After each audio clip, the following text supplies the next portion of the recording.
Ahí tengo el tema uniones de soldadura. Las uniones de soldadura son aquellas que se consiguen a través de la fusión entre elementos que convergen a un punto con la aplicación de calor, ya sea esta por martilleo, por presión de alguna forma ejercida, por golpeteo o por aportación de algún otro material que genera la fusión entre los elementos conectados. No es el único tipo de soldadura, hay infinidad de tipos de soldaduras. Nosotros habíamos aclarado en la parte del tema 1 que para nosotros, en el presente curso, nos vamos a referir a la soldadura de fuerza, que es de este tipo, soldadura de fusión. Entonces decía que para tomar el análisis de la formulación matemática que nos venga para este tema, es necesario, una vez que hemos definido lo que es unión de soldadura, generar la conexión o clasificar las uniones. Primero, los arreglos que hacemos para generar las uniones. En esto vamos a ver los tipos de uniones soldadas, que se refieren cómo colocamos los elementos para generar la unión. Aquí presentamos 5 tipos, en las figuras, figura 181A al figura 181E. Un primer arreglo de colocación de elementos a ser unidos, 2 elementos que están unidos a través de esta costura de soldadura, que se conoce con el nombre de unión a tope. Se denomina así porque hay un punto de contacto, una línea de contacto entre estos 2 elementos, a través del cual se coloca la soldadura. Puede ser con muesca como esta, o puede ser sin muesca hacia los bordes superiores o inferiores. Un segundo arreglo para generar la unión es este tipo: 2 elementos traslapados entre sí, teniendo un borde común en el que se coloca la soldadura. Este tipo de arreglo se conoce como unión de borde. Un otro arreglo de 2 elementos colocados en un vértice que entra en contacto, generando una muesca en la esquina que entran en contacto. La soldadura colocada en esta línea, de esta muesca que queda en la unión del vértice correspondiente, en el contacto de los vértices de los elementos, se conoce como unión de esquina. Una otra variante, un elemento horizontal con un vertical en una figura de una forma de T invertida. La soldadura va en estos sectores, puede ser a un lado, a los 2 lados. Se conoce como unión de T invertida. Y finalmente tenemos 2 elementos traslapados en forma que hay un área que entra en contacto entre ellos, y a través de una de las caras que entra en contacto con uno de las aristas del elemento se genera la unión de soldadura, sea a un lado o los 2 lados. A este se llama unión de traslape. Para poder nosotros generar estos tipos de uniones, generamos aplicamos unas soldaduras en los siguientes arreglos correspondientes.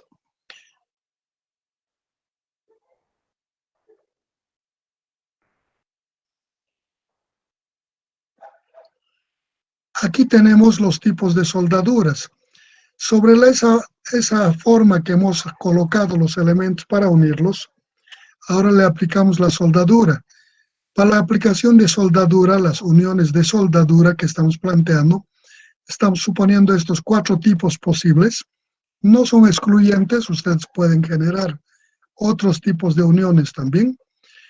Una forma es que tengamos 2 elementos y coloquemos la soldadura en esta parte, entre la parte que convergen los 2 elementos, sea con bordes superiores e inferiores, o a través de la preparación de esta parte, desgastando los elementos para tratar de perder la soldadura entre las muescas.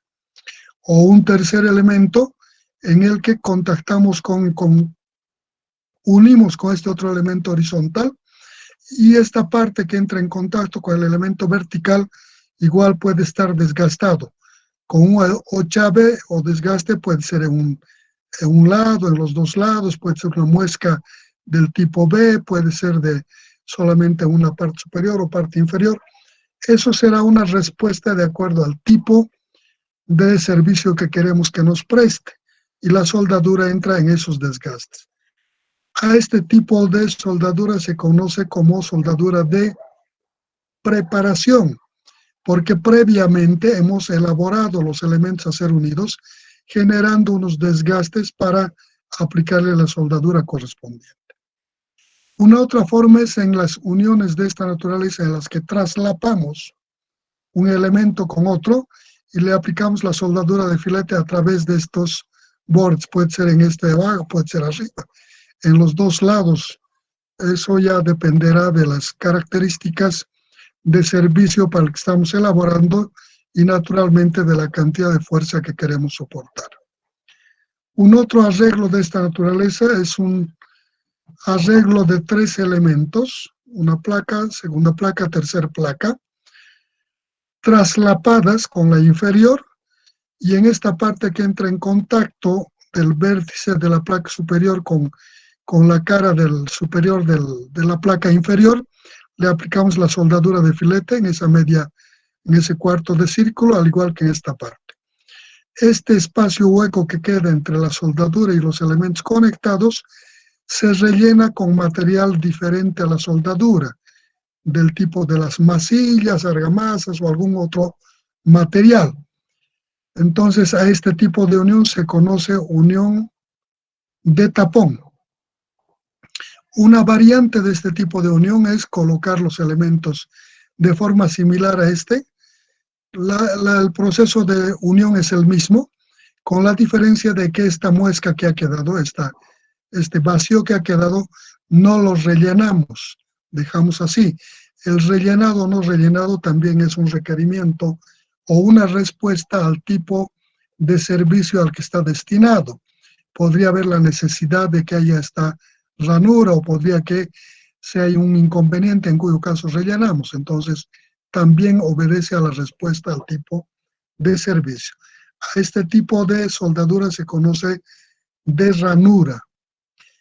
Entonces, una vez que hemos visto lo que es una unión de soldadura, qué tipos de arreglos en el colocado de los elementos armamos para poder soldar y los tipos de soldaduras aplicadas para generar la unión, inmediatamente debemos ver la calidad de la soldadura. Cuando hablamos de la calidad de la soldadura, debemos cuidar ciertos aspectos que garanticen que la unión de soldadura realizada de esta forma obtenga la mejor calidad posible dentro del servicio que estamos persiguiendo.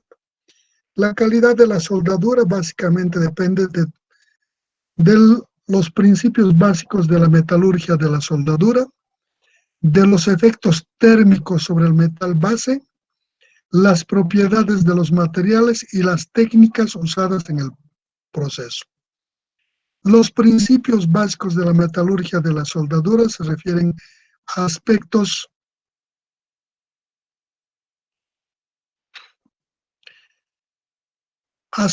de lo que es su composición de los materiales, básicamente de su composición de estos elementos de los aspectos componentes de lo que es su composición del material, del contenido de carbón, de todos esos aspectos que van a redundar, y algunos principios básicos que debe tener este material y la soldadura. Deben ser homogéneos, isótopos y algunas características, y elásticos particularmente. Entonces, los efectos térmicos se refieren al efecto de la elevación de la temperatura en el proceso de fusión y al proceso de enfriamiento. Un elemento, cuando se está uniendo mediante soldadura, se procede a aplicar calor en la parte que se va a juntar, lo que hasta el grado de fusión. Entonces esto hace que se dilate esas partes y por el grado de temperatura elevada, esta parte quema parte del volumen del material calentado. Por tanto, en el enfriamiento se contrae y genera contracciones. Este efecto puede generar roturas si las velocidades de enfriamiento son muy rápidas o hay unos cambios térmicos rápidos en el proceso. Por esto es importante el generar una velocidad de enfriamiento. La rapidez de enfriamiento, el enfriamiento lento, va a generar una soldadura frágil o una soldadura elástica. Por tanto, es determinante el efecto térmico de la soldadura sobre los materiales que estamos uniendo. Las propiedades de los materiales son que deben tener la propiedad de la soldabilidad. No podemos unir dos materiales de distintas composiciones. Dos materiales diferentes no van a entrar en el grado de fusión a la misma temperatura, por tanto es poco menos que imposible generar la unión. Deberán tener composición similar, los grados de fusión deben estar a las mismas temperaturas y entonces si queremos soldar unos elementos de acero tendremos que utilizar soldadura para acero o los grados de fusión sean los mismos de ellos. No se puede juntar materiales de diversa calidad. Las técnicas usadas se refieren al proceso constructivo. O sea, en esto de las técnicas depende del grado de preparación del obrador, que el obrador se acomode adecuadamente, vea cuántos pasos debe dar en la colocación de la soldadura, un paso, dos pasos, de acuerdo al espesor, la selección del diámetro del elemento de aporte, el equipo adecuado, la polaridad de este equipo, el amperaje correspondiente debe ser continuo, debe ser alterno, y todos estos procesos que son inherentes al proceso constructivo. En la medida en que hemos cumplido con toda esta parte, la calidad de la soldadura será mejor. Una vez que hemos determinado de qué dependen los aspectos de la calidad de la soldadura, también parte de la determinación de esta calidad o verificación de la calidad obedece a metodologías que debemos aplicarle para verificar si evidentemente es la soldadura en la calidad que estamos pretendiendo. Para esto yo le estoy haciendo algunas referencias de formas de verificación de la calidad de la soldadura. Uno de los métodos es el método radiográfico, quién sabe, uno de los más caros, menos accesibles, más dificultoso, es tal vez el método más sofisticado para la parte de verificación.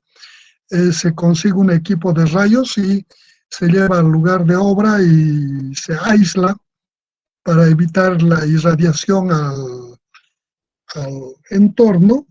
Se dota de equipo y indumentaria adecuada a los obradores, cosa que no pueden ser irradiados, y se procede a generar la soldadura. Con este equipo se puede ver en pantalla el proceso de la soldadura, en el que nos muestra las bondades del proceso que hemos hecho, o las deficiencias. Si geométricamente está bien, si tiene entrampado escoria entre medio, burbujas de aire, o quedadas, lo que se vea en este proceso.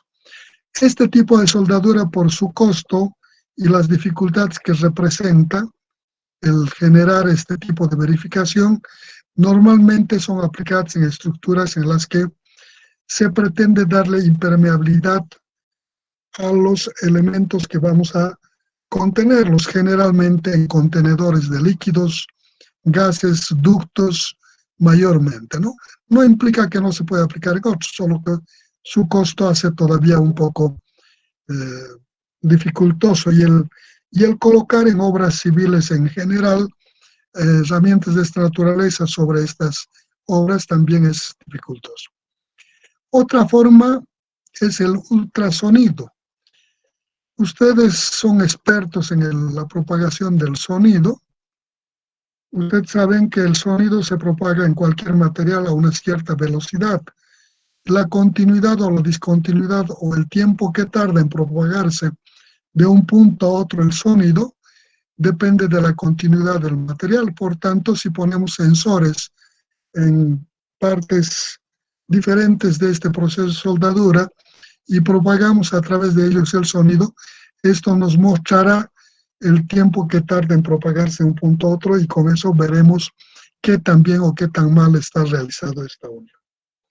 Otro método es el de la tintura penetrante.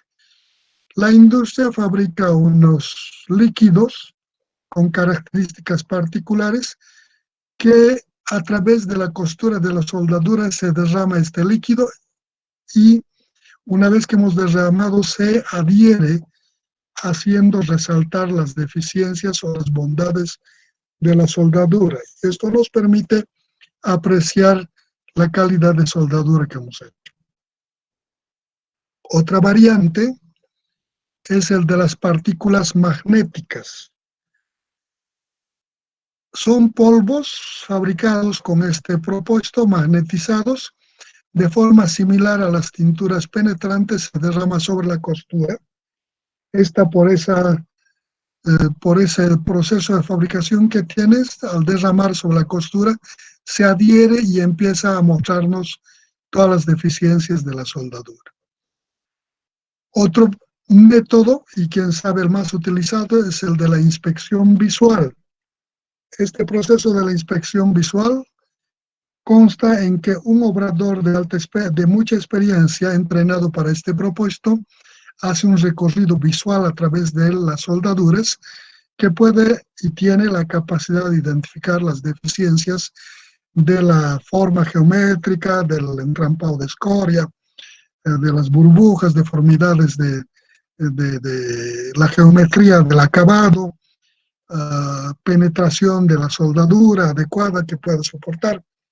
No son elementos entrenados para este propósito, inspectores que se forman para este propósito. Entonces, estos son los métodos de verificación de calidad de soldadura que les estoy proponiendo.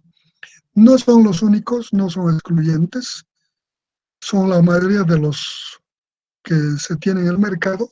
Si hay alguno que usted se encuentre que es válido, no excluye en absoluto.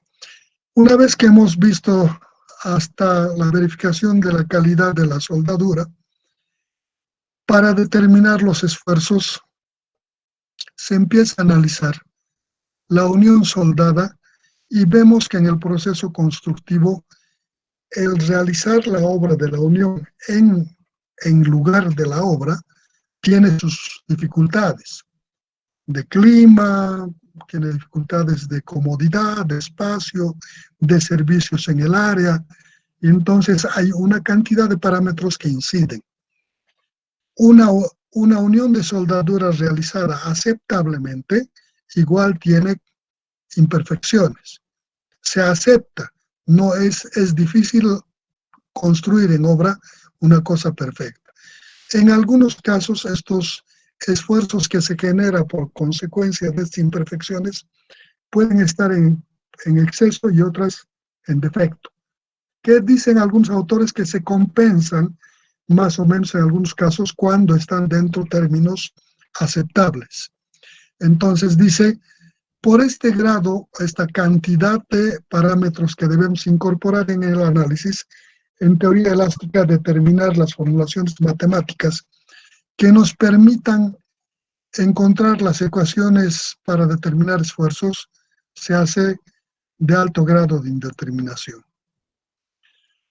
Para eso, la mayoría de los autores dice, o todos dicen, podríamos suponer en uniones aceptables, dentro de márgenes de tolerancia aceptables, que no comprometan la estabilidad de la estructura, dice, podríamos partir de ciertas suposiciones de simplificación, hipótesis de partida que aun cuando se van a dar algunas imperfecciones constructivas, debido a la pequeña cantidad de esfuerzo que implica la incorporación de esto, podríamos no considerarlo, mientras no comprometa la estabilidad de la estructura.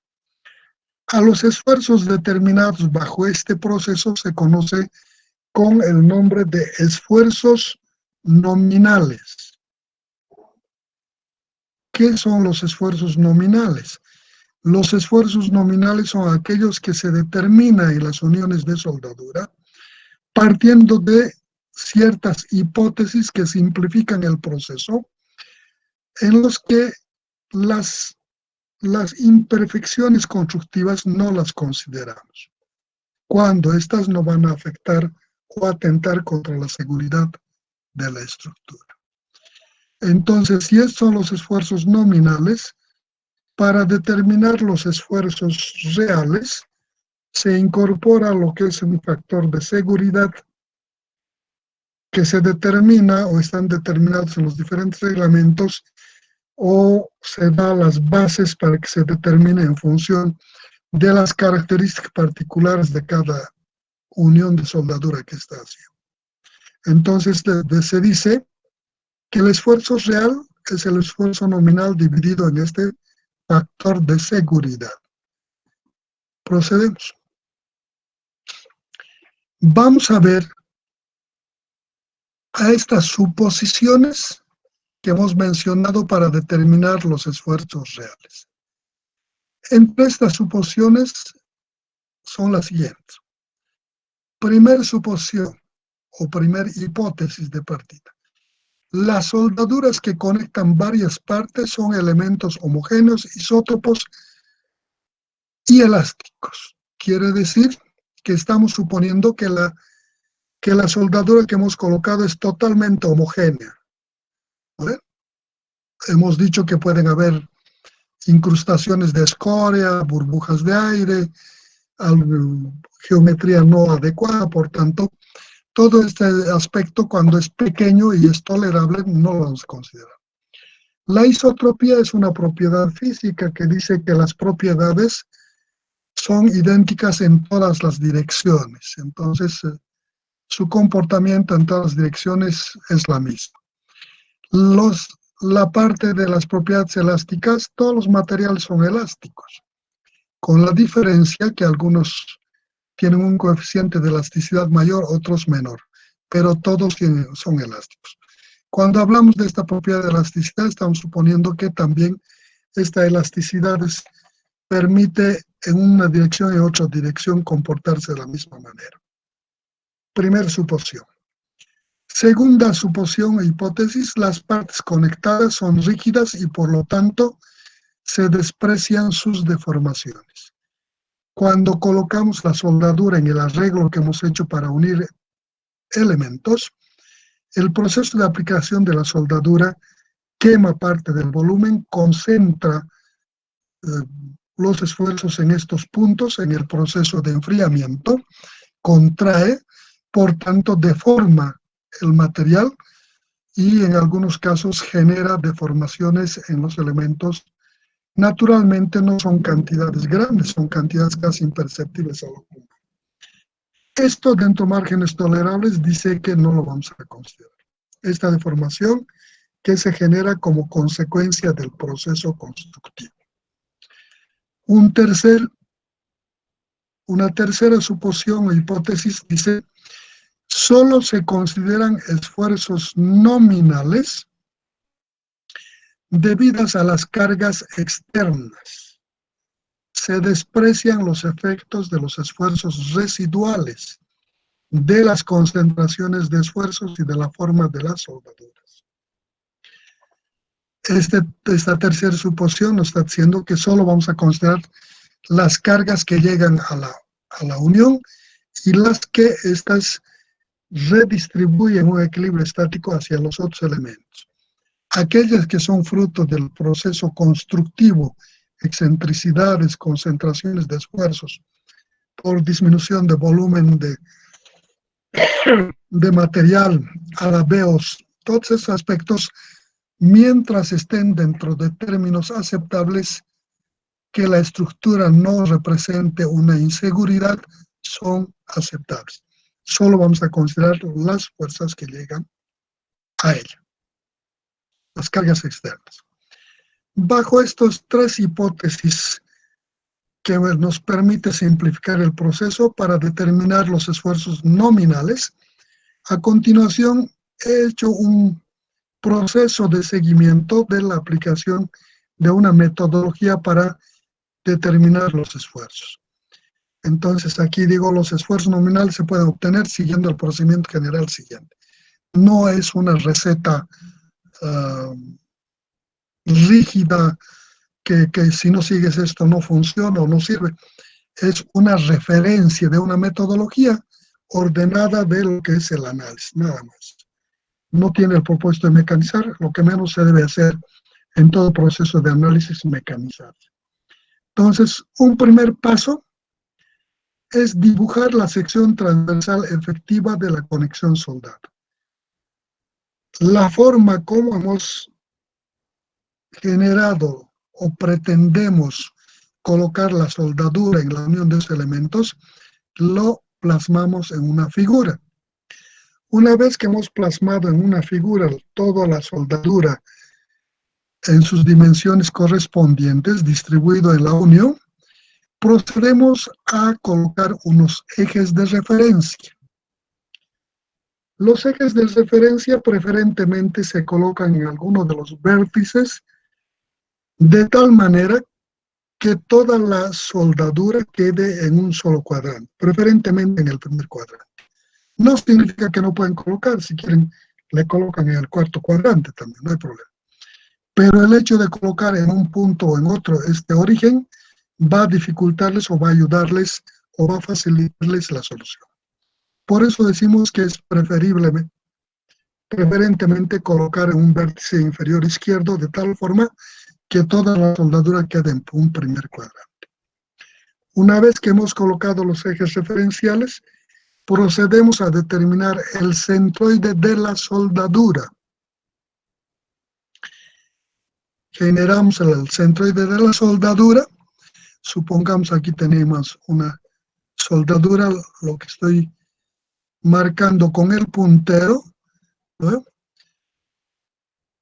Le coloco los ejes referenciales, determino el centroide a la distancia o el eje horizontal, a la distancia en el eje vertical y he determinado el centroide de la soldadura. Sobre este centroide determinado, coloco los ejes centroidales X, Y, Z. Entonces, una vez que coloco los ejes centroidales, veo la posición de la carga externa o las cargas, si hay más de una, descompongo estas cargas en el punto de aplicación respecto de los ejes X, Y, Z, y una vez que he descompuesto las cargas en estas direcciones, lo que hago es trasladar, si estaba aquí en la carga, traslado estas cargas descompuestas en X, en Y, en Z, en forma paralela al centroide. La teoría dice que si traslado unas fuerzas de un punto a otro en forma paralela, debo trasladar las fuerzas y los efectos que me provoca el trasladar esta carga a ese punto.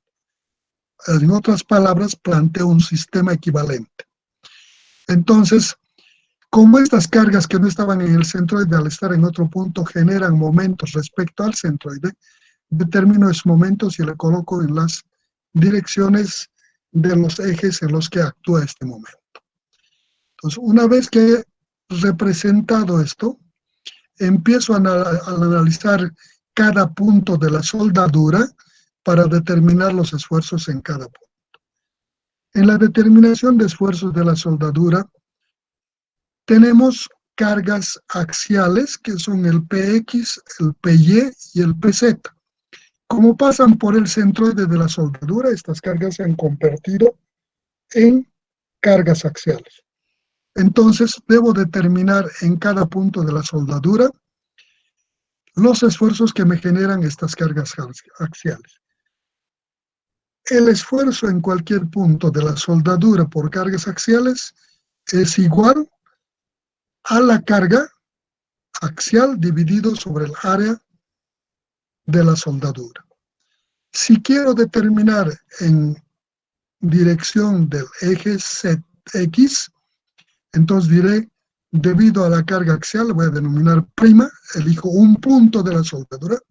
Aquí estoy haciendo para un punto de soldadura un elemento de área infinitesimal que está ubicada a partir del centro de la soldadura a la distancia XP y YP.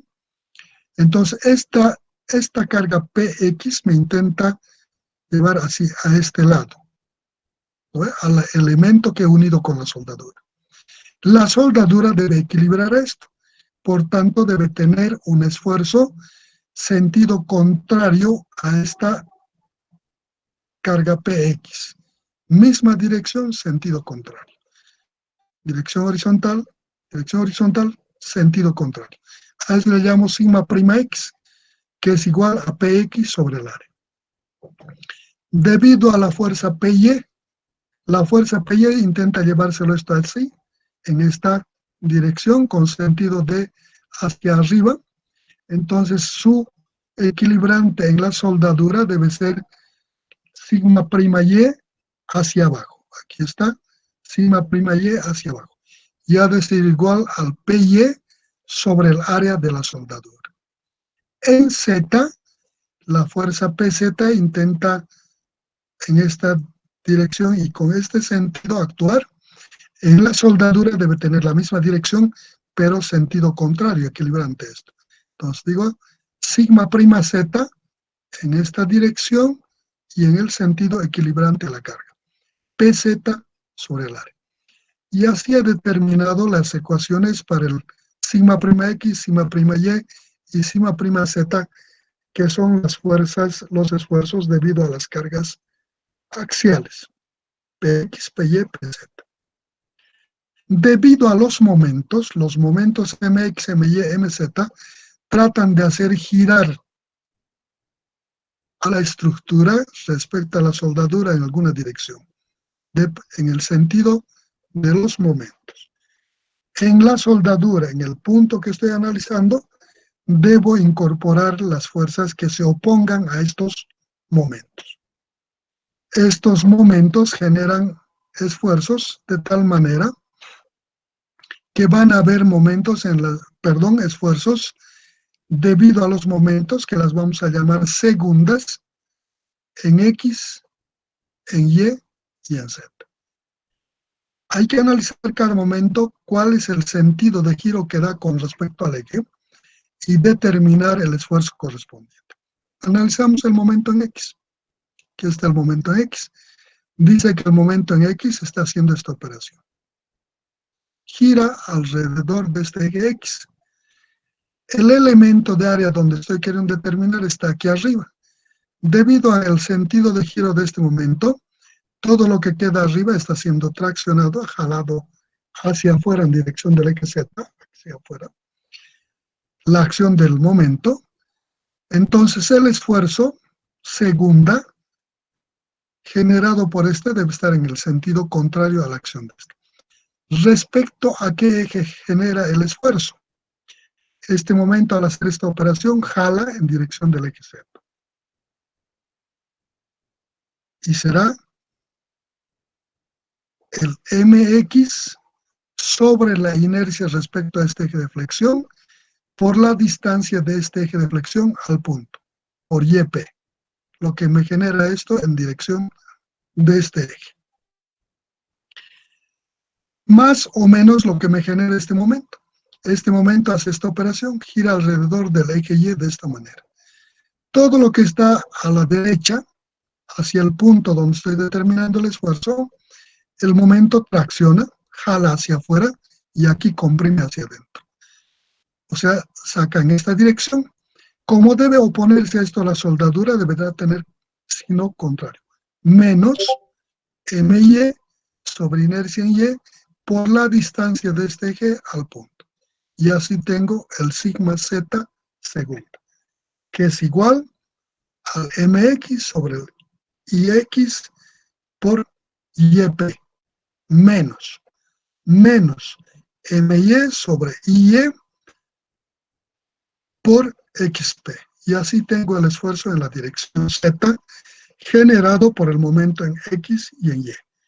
El momento en Z no genera esfuerzo en esta dirección, gira alrededor del eje Z, así, no genera esfuerzo en la dirección Z.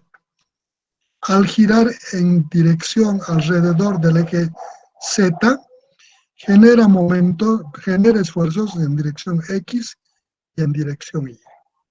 Entonces, para poder ver este comportamiento, lo que hago es, para simplificar o ayudarme, genero el radio de aquí del centroide al centroide del elemento en consideración, del punto en consideración. Genero este radio. El momento intenta hacer girar así.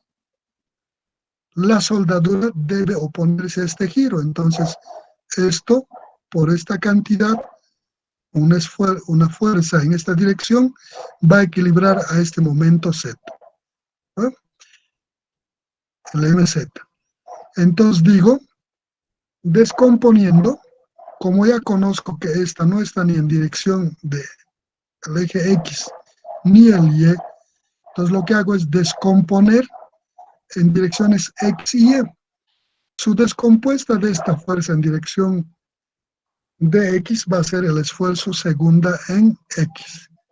Entonces digo, sigma segunda X ha de ser igual, esto gira así,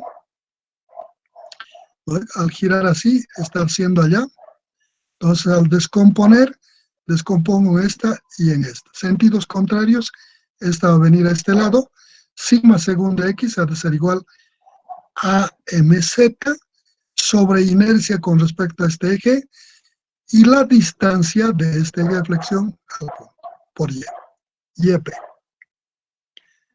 La otra, en dirección Y, está en esta dirección, ha de ser igual a esta componente, que es igual a este mz sobre inercia en z, y por la distancia de este eje al punto. Y de esa forma he generado las formulaciones matemáticas para un punto. Y eso debo hacer para cada punto de la soldadura.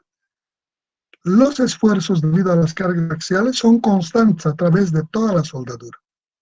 Pero los debidos a los momentos son variables, porque dependen del punto en el que estamos buscando determinar el esfuerzo.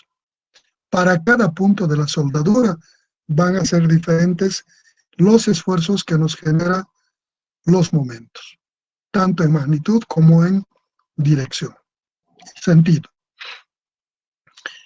Entonces, todo esto que hemos dicho, les voy a mostrar aquí unas ecuaciones, aquí está. Debido a las fuerzas Px, Py y Pz que hemos dicho que son las cargas axiales. Como son cargas axiales, son en X', es esta fuerza dividida entre el área de la soldadura. En Y' es la fuerza en esa dirección sobre el área de la soldadura.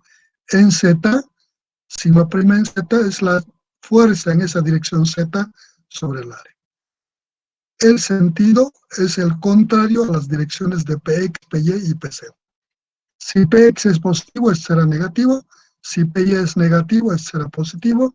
Si Pz es negativo, este será positivo, ¿no? Contrario a las direcciones de las cargas axiales. Para los momentos hemos visto que el sigma segunda en X es al momento en Z por Y del punto sobre IZ. El esfuerzo segunda en Y es igual al momento en Z por X sobre IZ. Y en dirección X, la combinación de lo que es el momento en X y el momento en Y. En otras palabras, son flexiones de esos puntos, ¿no? Estamos determinando como un comportamiento de flexión. Una vez que tengo estos esfuerzos y coloco en la figura, aquí,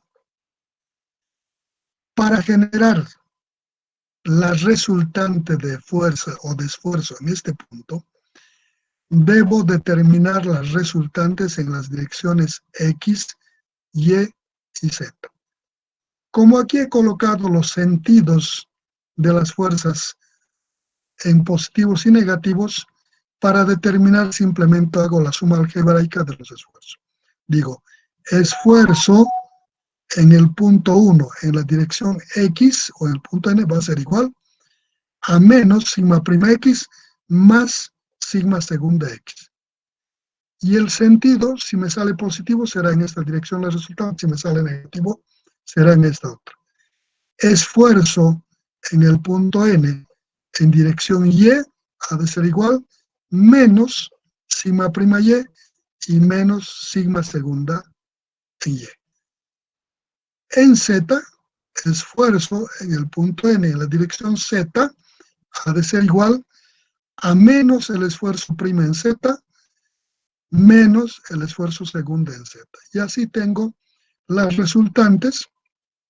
Si supongo que es el sentido X, el Y y el Z, tengo tres fuerzas en ese punto, esfuerzos, y para determinar la resultante en este punto, lo que hago es componer estas tres fuerzas. Para componer esas tres fuerzas,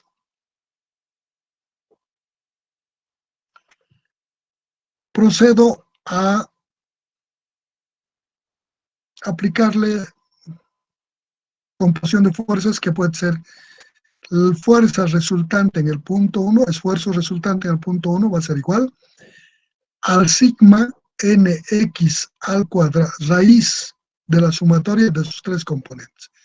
Entonces, raíz de sigma nx al cuadrado más sigma y, sigma ny al cuadrado y más sigma nz al cuadrado.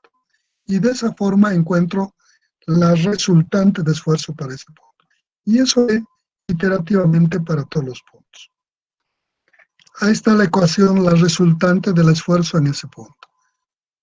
Raíz cuadrada de la resultante en la dirección X del esfuerzo más el esfuerzo en la dirección Y al cuadrado más el esfuerzo en la dirección Z. Y de esa forma encontramos la resultante. Ahora, dice la metodología y dice el método en general que un esfuerzo determinado de esta forma, si se ubican ustedes y volvemos a esta figura, vemos que teníamos esfuerzos en dirección del eje X, del eje Y y del eje Z. Y hemos hecho una composición de esfuerzos que están en el espacio. Por tanto, la resultante pueda que no esté en el plano de esta hoja. Es una combinación, en algunos casos, de algunos esfuerzos cortantes, en una dirección, en otra dirección, y un esfuerzo que puede ser normal al elemento en algunos casos. Tienen diferentes direcciones. Por tanto, la resultante también va a estar en una dirección que no es en el plano o en una dirección que nos pueda mostrar que el esfuerzo que hemos sacado es un tipo de esfuerzo fácil de identificar. Dice la teoría, cuando hemos determinado esta resultante de esa forma en una fuerza espacial, dice, este esfuerzo determinado de esta forma, dice que es muy próximo al esfuerzo de corte en la soldadura. Por tanto, dice que en esta ecuación, este esfuerzo resultante debemos igualar para efectos de equilibrio al esfuerzo de corte de la soldadura. Y de esta manera, a partir de este equilibrio, determinar lo que creemos o lo que estamos buscando en la determinación de esfuerzo. En general, para este análisis. Para los casos en los que los elementos están colocados a tope en un punto de contacto entre elementos y le aplicamos fuerzas de tracción, debemos analizar como con estas fuerzas que vienen tratando de generar el efecto de la tensión en la soldadura. Bueno, entonces con esto hemos concluido. Soldaduras. ¿Estas ecuaciones que vimos aplican para todos los tipos de soldadura o hay excepciones o casos especiales? Claro, les hemos mostrado que hay casos especiales. Esto es en las soldaduras en que las cargas actúan en diferentes direcciones y las componemos y las igualamos al cortante en esa metodología. Lo que hemos hecho es encontrar los esfuerzos en las direcciones de los ejes a los que hemos referido y le hemos sacado su resultante. Y esta resultante hemos dicho que es igual al esfuerzo de corte para ese tipo de comportamientos. En las uniones de tope, en las que les juntamos en un punto de contacto y las sometemos a tracción, debemos analizar con esfuerzos de tensión en la soldadura, ¿no?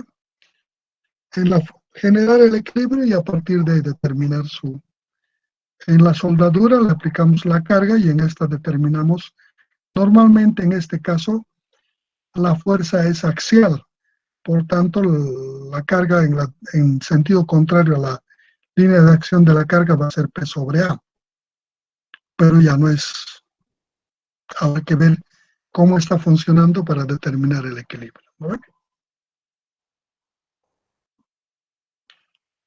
Ahí está el ejercicio. Ejercicio de aplicación.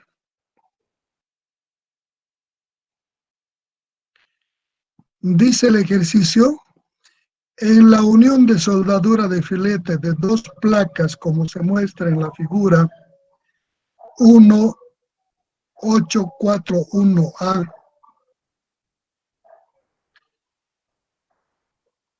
determinar la carga P máxima que puede soportar la unión cuando A 10 centímetros, B 15 centímetros, C 3 centímetros, D 15 centímetros, E 10 centímetros, ES igual 1 centímetro, espesor de la soldadura. La pendiente de la carga B igual 1, H igual 1, esfuerzo de corte 1000 kilogramos centímetro cuadrado. Dice en esta figura, en este arreglo de soldadura, de la unión de esta placa vertical con esta horizontal, a través de la aplicación de soldadura de filete en esta parte que entra marcada con espesor ES, bajo esta distribución de estas dimensiones o este acotado que se da, y cuando la carga está aplicada en este punto P con esta pendiente, nos están pidiendo cuando la soldadura corresponde a una soldadura con capacidad de esfuerzo de corte de 1000 kilogramos sobre centímetro cuadrado, nos están pidiendo que determinemos la carga P. Para la solución, nosotros lo que debemos hacer es agarrar y esta soldadura, esquematizarlo como soldadura partito. En esta soldadura, en otra figurita, en la solución, le coloco los ejes referenciales a través de este vértice, el eje vertical, el eje horizontal. Determino el centroide de esta soldadura, supongamos aquí. En ese centroide coloco los ejes centroidales, X, Y, Z.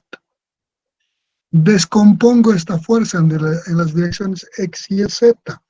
Esta carga está en el plano, no es espacial, por tanto va a tener una componente horizontal y una componente vertical. Traslado estas fuerzas aquí, X, Y, centroidales. El efecto del momento, esta fuerza solo genera momento torsor, traslado el momento torsor, momento respecto al eje X.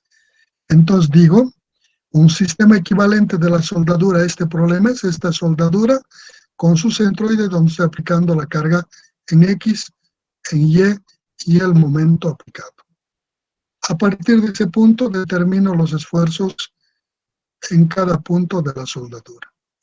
Normalmente, debido a las cargas axiales, el PX, el PY, va a ser único porque el área no cambia, es constante. Entonces va a ser el mismo para todo el desarrollo en X y en Y. Las resultantes. Lo que va a cambiar es debido a este momento en Z, que me va a generar para este punto, determino su posición para este punto respecto al centroide en X en Y, igual para este punto, para este punto, para este punto. Como me pide determinar la carga máxima, debo identificar puntos probables de esfuerzos máximos. Debido a las cargas axiales, como es constante en toda la figura, ¿qué va a ser variable? La parte del momento. Por tanto, debo buscar en qué partes pueden haber variaciones. Como en cada punto su ordenada y su posición, sus coordenadas de cada punto son diferentes, los esfuerzos debido al momento torsor van a ser diferentes. Pero dice también la teoría que los puntos iniciales de soldadura o los puntos de quiebre o cambio de dirección brusca de la soldadura son puntos probables de máximo esfuerzo. Entonces, en este criterio determino en este punto, en este y en este. Y a partir de esos puntos, generando la resultante para cada punto, comparo dónde se me genera el esfuerzo más crítico y de ahí determino el valor de carga P. Como este no es dato, los esfuerzos me van a salir en función de P en cada punto. Y voy a tener aquí un valor de P, aquí un valor de P, aquí un valor de P y aquí un valor de P. Voy a alcanzar 4 valores de P.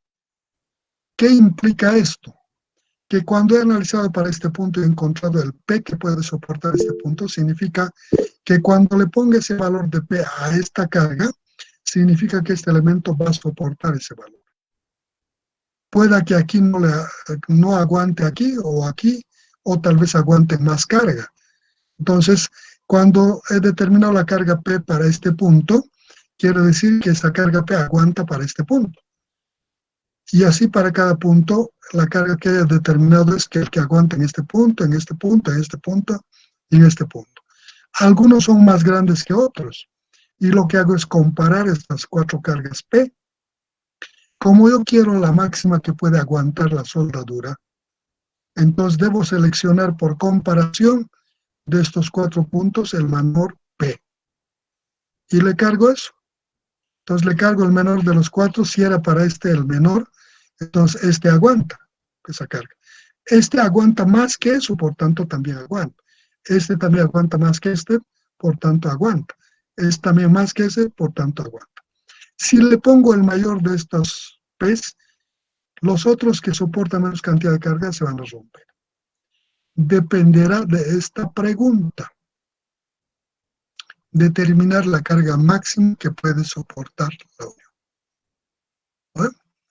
Aquí me está diciendo la máxima carga que puede soportar la unión. O sea, ¿cuál es el valor mayor de P? Eso me está pidiendo.